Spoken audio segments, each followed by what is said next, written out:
अस्सलाम वालेकुम, मेरा नाम है जहांसेब हाशमी और यह है टोयोटा यारिस क्रॉस 2021 मॉडल। ये टोयोटा यारिस का क्रॉस वर्जन है। कोरोला क्रॉस आपने बहुत सुना होगा, मैंने उसके रिव्यूज पहले किए हुए हैं और वो आप मेरे चैनल पर देख सकते हैं। लेकिन ये स्पेसिफिक गाड़ी यारिस का क्रॉस वर्जन है, यानी कि हैचबैक। और ये गाड़ी बेसिकली एक कॉम्पैक्ट एसयूवी कह सकते हैं आप इसको। लुक्स के लिहाज से ये गाड़ी बहुत मजेदार है और फीचर्स के लिहाज से भी बहुत सारा इक्विप्ड है। इस गाड़ी में इतने फीचर्स आते हैं जितना कि पाकिस्तानी फॉर्च्यूनर भी ऑफर नहीं करती। वो सारी चीजें मैं आगे कवर करूंगा। प्लस ये गाड़ी है भी हाइब्रिड, तो मेरे ख्याल से ये गाड़ी एक बहुत जबरदस्त ऑप्शन है। इसकी डिमांड 1 करोड़ रुपए है और ये गाड़ी साइकिल मोटरस्पोर्ट के पास अवेलेबल है। अगर आपने इस गाड़ी के बारे में कोई इन्फॉर्मेशन लेनी है तो आप इस नंबर पे कॉल कर सकते हैं या फिर आप साइकिल मोटरस्पोर्ट को विजिट कर सकते हैं, जो कि रावलपिंडी में DH2 क्रिकेट 1 के ऑपोजिट लोकेटेड है। साइकिल मोटरस्पोर्ट पे सिर्फ गाड़ियों की बाइंग एंड सेलिंग ही नहीं बल्कि गाड़ियों के काम भी किए जाते हैं, जैसे कि tints, wrap, ceramic coating, PPF, graphene coating और इसके अलावा यहाँ पे गाड़ियाँ फेसलिफ्ट भी की जाती हैं। सो गाड़ियों की मॉडिफिकेशन के किसी भी तरह के काम के लिए cycle Motors and cycle motorsports is the place. Overall, it's a great cross, and today I'm going to review it. Let's start with the exterior of this car. Looks के लिहाज से ये गाड़ी काफी डिसेंट है और यारिस क्रॉस होने के बावजूद भी साइज के लिहाज से अच्छी खासी बड़ी है। इसको आप कह सकते हैं कि इसकी कंपटीशन पाकिस्तान में किया सोनिक बनती है या फिर लेक्सस CT200H बनती है। और ये गाड़ी फीचर्स उन दोनों ही गाड़ियों से बेहतर ऑफर करती है। इस तरह से कि एक तो ये गाड़ी 2021 मॉडल है, तो इसमें सारी टेक्नोलॉजी लेटेस्ट यूज़ की गई है और उसके अलावा फिर इसमें फ्रंट पे फीचर्स भी बहुत डिसेंट दिए गए हैं। इस तरह से कि इसके फ्रंट पे फ्रंट कैमरा भी आता है। इसमें 360 डिग्री कैमरा सेटअप दिया गया है, जो कि यूजुअली आपको प्रॉपर एसयूवीज में देखने को मिलता है। और बाय द वे पाकिस्तान में तो आपको किसी एसयूवी में देखने को नहीं मिलता। लोकल एसयूवी में ये प्राउडो से ऑनवर्ड्स आना शुरू होते हैं। इसके अलावा इसका टोयोटा का साइन प्रिंटेड है क्योंकि ये गाड़ी हाइब्रिड है। इसमें इंजन भी 1.5 हाइब्रिड दिया गया है। फिर इसके अलावा इस गाड़ी में पार्किंग सेंसर्स भी आते हैं फ्रंट और बैक पे, और इसमें फ्रंट पे रडार भी दिया गया है। इसकी ग्रिल के ऊपर यहाँ पे एक ब्लैक कलर का प्लैक दिया गया है, जो कि इसके रडार के सेंसर्स का है। इसमें रडार आता है जो कि इस गाड़ी के बहुत सारे फीचर्स को इनेबल करता है, जो कि मैं आगे कवर करूंगा इंटीरियर में जाके।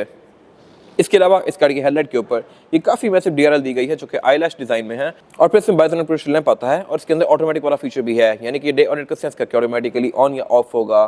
फिर इसकी हाइट को भी एडजस्ट कर सकते हैं। नीचे यहाँ पे इसके इंडिकेटर्स दिए गए हैं।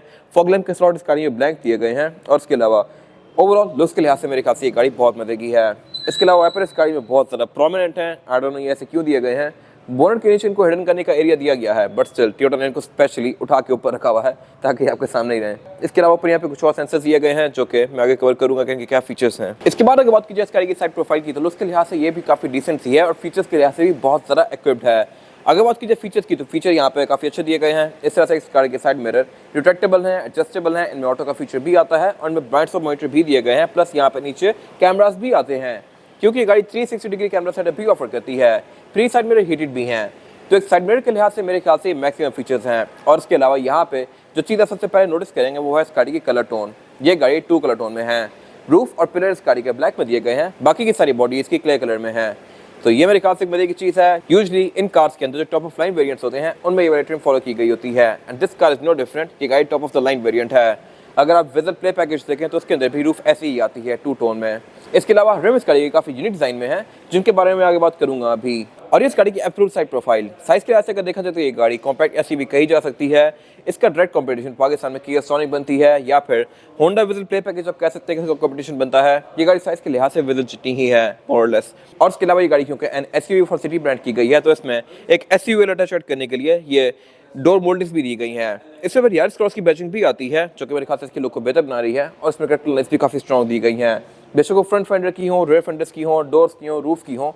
इसमें करेक्टर लाइट्स बहुत ज़्यादा मजेदार दी गई हैं, स्ट्रॉन्ग किस्म की।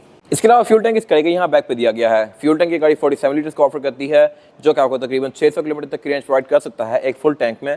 और इसमें रूफ का जो ब्लैक वाला एरिया है ये यहाँ पे आके खत्म होता है। अगर आप इस पर हाथ फेरें तो आपको ऐसा फील होगा कि एक विनाइल है, लेकिन बेसिकली ये विनाइल नहीं, इसका पेंट ही होता है और ये किसी भी तरह से नहीं उतर सकता। आप इसको अगर प्रॉपर बैठ के खेलेंगे तो शायद उखड़ जाए, वरना ये प्रॉपर पेंट है, ये कोई धुलने वगैरह से नहीं उतरने वाला।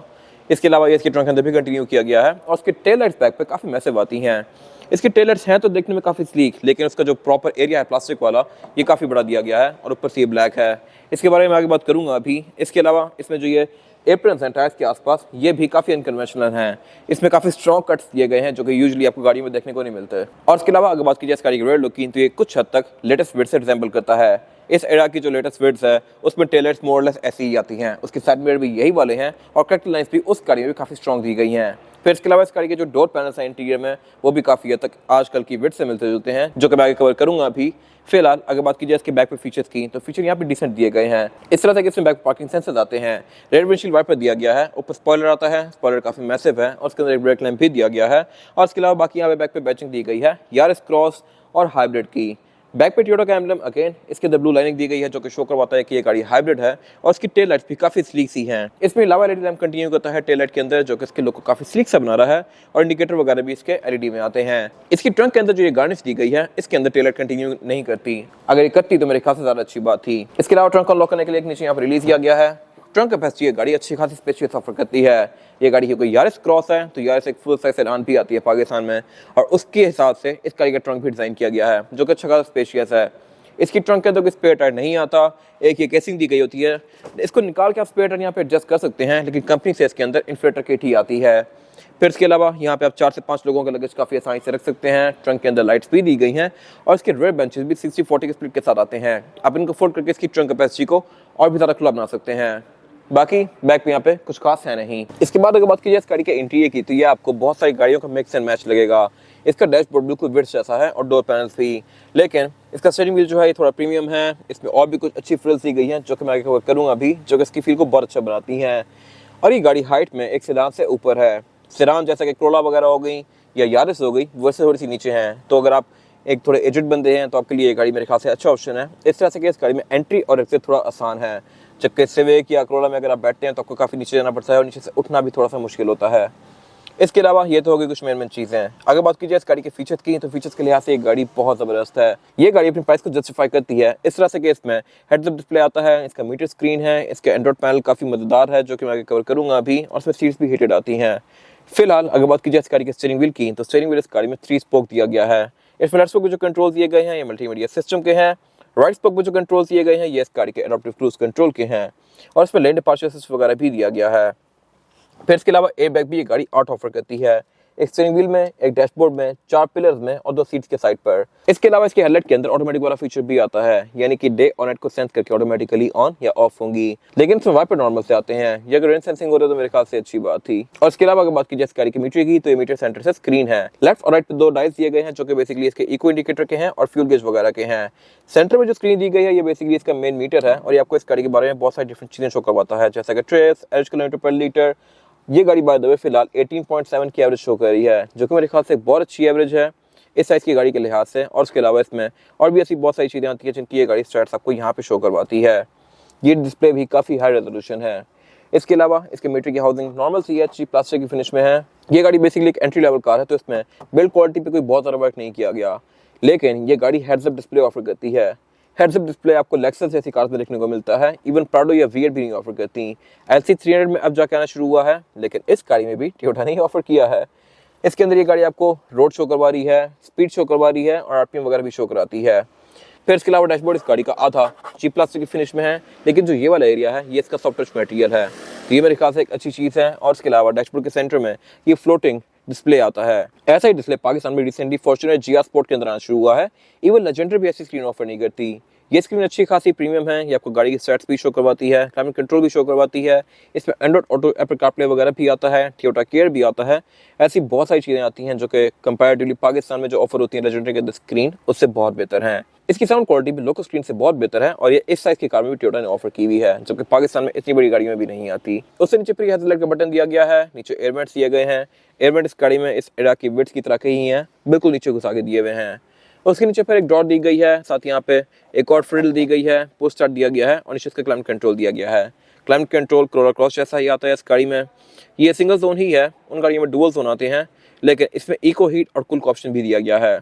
ये गाड़ी क्योंकि हाइब्रिड है तो इनमें फ्यूल एफिशिएंसी ही मेन पर्पस होता है इन गाड़ियों का, तो बेसिकली इसमें हीटर और एसी के अंदर भी एक इको वाला फंक्शन दिया हुआ है। फिर उससे नीचे यहाँ पे एक 2.1 एम्पेयर का आउटलेट दिया गया है, USB इनपुट दिया गया है, और 2 और बटन दिए गए हैं जो कि इस गाड़ी की हीटेड सीट्स के हैं। इसमें फ्रंट दोनों ही सीट्स हीटेड आती हैं। ये चीज़ पाकिस्तान में कोई भी कार ऑफर नहीं कर रही। उससे नीचे फिर एक सिग्नल लाइट दिया गया है, एक और काफ़ी बड़ी ड्रॉ दी गई है, और इसका गेयर सेलेक्टर दिया गया है। इसमें जो गेयर सिलेक्शन है वो है P, R, N, D और B। आप इसको मैनुअली नहीं चला सकते, लेकिन मेरे ख्याल से वो फीचर कोई इस जैसी कार में कोई इतना यूजफुल है भी नहीं। फिर उससे पीछे इसका ब्रेक होल्ड दिया गया है और पार्किंग ब्रेक दी गई है। पार्किंग ब्रेक की गाड़ी काफ़ी मिनिएचर सी ऑफर करती है। साथ यहाँ पे एक पैनल दिया गया है और यहाँ पे इसकी ड्राइविंग मोड्स दिए गए हैं। इस गाड़ी में टोटल 3 ड्राइविंग मोड्स आते हैं, पावर, इको और फिर आप इन दोनों को ऑफ भी कर सकते हैं। तो ये बेसिकली 3 ड्राइविंग मोड्स बने। फिर यहाँ पे ट्रैक्शन कंट्रोल दिया गया है, ईवी मोड दिया गया है। ईवी मोड में आप इस गाड़ी को बैटरीज पे चला सकते हैं। उससे पीछे फिर ये 2 कप होल्डर्स दिए गए हैं और इसका आर्मरेस्ट दिया गया है। ये गाड़ी आर्मरेस्ट भी ऑफर करती है लेकिन सेंटर कंसोल नहीं ऑफर करती। अगर सेंटर कंसोल इस गाड़ी में आता तो मेरे ख्याल से अच्छी बात थी, बट इस सेगमेंट की मोस्टली कार्स में नहीं होते। इसके अलावा अगर बात की जाए इस गाड़ी की सीट्स की, तो सीट्स इस गाड़ी की डुअल कॉम्बिनेशन में है, ग्रे और ब्राउन के, और ये सेम ब्राउन कलर इसके डोर्स के अंदर भी कंटिन्यू किया गया है। ये सीट्स फैब्रिक की फिनिश में है और इसके डोर पैनल्स भी फैब्रिक की फिनिश में ही हैं, लेकिन इसके डोर्स कंपैरेटिवली वेट से थोड़े प्रीमियम है। इस तरह से कि इनके अंदर ये सिल्वर कलर की फ्रिल्स आती हैं और एम्बिएंट लाइट्स भी आती हैं इसके डोर हैंडल वाले एरिया पे। इवन सीट्स भी इलेक्ट्रॉनिकली एडजस्टेबल ऑफर करती है। फिर इसके अलावा साउंड सिस्टम ये गाड़ी नॉर्मल सही ऑफर करती है। इसमें टोटल 6 स्पीकर्स हैं, 4 डोर्स में और 2 ट्वीटर्स। बाकी अगर बात की जाए विंडोज के कंट्रोल की, तो यहाँ पे काफी ऊपर दिए गए हैं। इसमें सिर्फ ड्राइवर की विंडो सिंगल टैप वाली आती है, बाकी सारी विंडोज नॉर्मल हैं। इसके अलावा इस गाड़ी के साइड मिरर रिट्रैक्टेबल हैं, एडजस्टेबल हैं और ऑटो का फीचर भी आता है, यानी कि गाड़ी लॉक अनलॉक करने के साथ साथ ऑटोमेटिकली फोल्ड या अनफोल्ड होंगे। फिर इसके अलावा ड्राइवर के राइट साइड पे यहाँ पे एक बटन दिया गया है व्यू का। इससे ये गाड़ी आपको इसका 360 डिग्री व्यू देगी। ये चीज़ आपको टोयोटा की बड़ी एसयूवीज में देखने को मिलती है, बट इस गाड़ी में भी दी गई है। और इसके अलावा नीचे फिर इसके हेडलाइट का ऑटो वाला फीचर दिया गया है। आप इसके हेडलाइट की ऑटो लेवलिंग को भी ऑन या ऑफ कर सकते हैं। फिर इसके अलावा वैनिटी मिरर्स गाड़ी में ड्राइवर और पैसेंजर दोनों के लिए दिए गए हैं और इनकी लाइट्स भी ऑटोमेटिकली ऑन होती हैं। ये अगेन आपको टोयोटा की बड़ी कार्स में देखने को मिलती है। और इसके अलावा फिर यहाँ पे इसकी कैमरा लाइट्स दी गई हैं और रियर व्यू मिरर दिया गया है जो कि नॉर्मल सा है। इसके अलावा यहाँ पे कुछ खास है नहीं। इसके बाद अगर बात कीजिए इस गाड़ी में रेयर पैसेंजर्स के लिए सीटिंग कैपेसिटी की, तो ये बैक पे कोई बहुत ज़्यादा स्पेशियस नहीं है। मेरे पास यहाँ पे लेग रूम सफिशिएंट है और हेड रूम भी। बैक पे यहाँ पे 2 ही लोग आसानी से बैठ सकते हैं, 3 बैठना चाहे तो आ जाएगा, लेकिन फिर ज़रा कंफर्टेबल नहीं होंगे। ये गाड़ी प्रॉपर 2 लोगों के लिए डिज़ाइन की गई है। फिर इसमें फुट बेड भी फ्लैट नहीं आता, सेंटर में थोड़ा सा हम दिया गया है। और इसके अलावा बैक पे फीचर के नाम पे ये गाड़ी बैक पे सिर्फ सीट बेल्ट्स, एज पोर्ट्स ऑफर करती है और 3 हेडरेस्ट ऑफर करती है। सेंटर में एक डोर दी गई है और इसके अलावा यहाँ पे कुछ खास है नहीं। इसके बाद अगर बात कीजिए इस गाड़ी के इंजन की, तो इंजन की गाड़ी 1500 सीसी हाइब्रिड ऑफर करती है। ये यारिस क्रॉस है, इसमें इंजन 1.5 हाइब्रिड है। फिर कोरोला क्रॉस में 1800 सीसी हाइब्रिड आता है और वो गाड़ी साइज के लिहाज से इससे थोड़ी ज़्यादा बड़ी होती है। नॉनदलेस ये गाड़ी भी परफॉर्मेंस के लिहाज से बहुत मजेदार होने वाली है। ये गाड़ी on it's on 98 horse power produce करती है, लेकिन इलेक्ट्रिक मोटर के साथ मिलकर इसकी परफॉर्मेंस फिगर्स 130 के आसपास पहुंच जाते हैं, जो कि मेरे ख्याल से एक अच्छा परफॉर्मेंस फिगर है। इसके अलावा क्योंकि टोयोटा का हाइब्रिड है तो ये काफी ज्यादा ड्यूरेबल भी होने वाला है और इसने इंजन में भी काफी टाइटली पैक किया हुआ है। ये इंजन इटसेल्फ भी काफी मैसिव है। इसके अलावा ट्रांसमिशन भी गाड़ी सीवीटी ऑफर करती है और इसके सीवीटी गियर बॉक्स के ऊपर इसका इलेक्ट्रिक मोटर माउंट किया हुआ है। ये गाड़ी आपको आराम से 18 से 20 तक की एवरेज दे सकती है और इससे ऊपर भी जा सकती है अगर आप इसको प्यार से चलाएं तो। ये गाड़ी आपको आराम से 18 से 20 तक की एवरेज दे सकती है डिपेंडिंग अपॉन ड्राइविंग पैटर्न। अगर आप इसको बहुत प्यार से चलाएंगे तो ये इससे भी ऊपर जा सकती है। इसके अलावा इस गाड़ी में ABS, traction control, radar, parking sensors, इस तरह की बहुत सारी चीजें दी गई हैं जो कि इसकी राइड को और भी अच्छा बनाती हैं।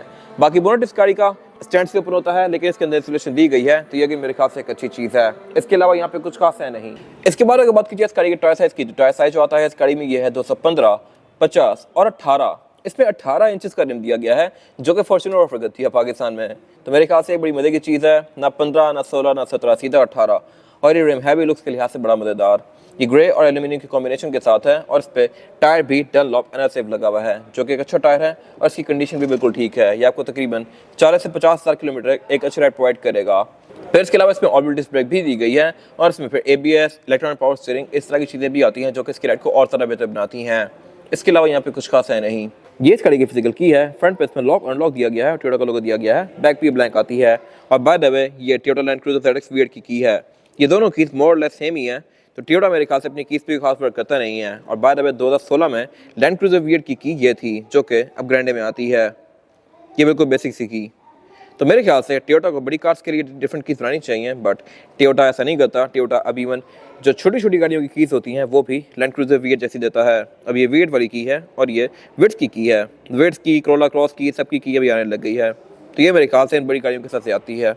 ये था आज का रिव्यू। अगर आपको रिव्यू पसंद आया तो इस रिव्यू को लाइक कीजिए, मेरे चैनल को सब्सक्राइब कीजिए और अगर आपके पास कार से रिलेटेड कोई भी राय है तो उसको कमेंट सेक्शन में शेयर जरूर कीजिएगा, ताकि वो लोग जो ये गाड़ी देने वाले हैं वो आपकी राय से फ़ायदा उठा सकें। अपना ख्याल रखिएगा। Thank you.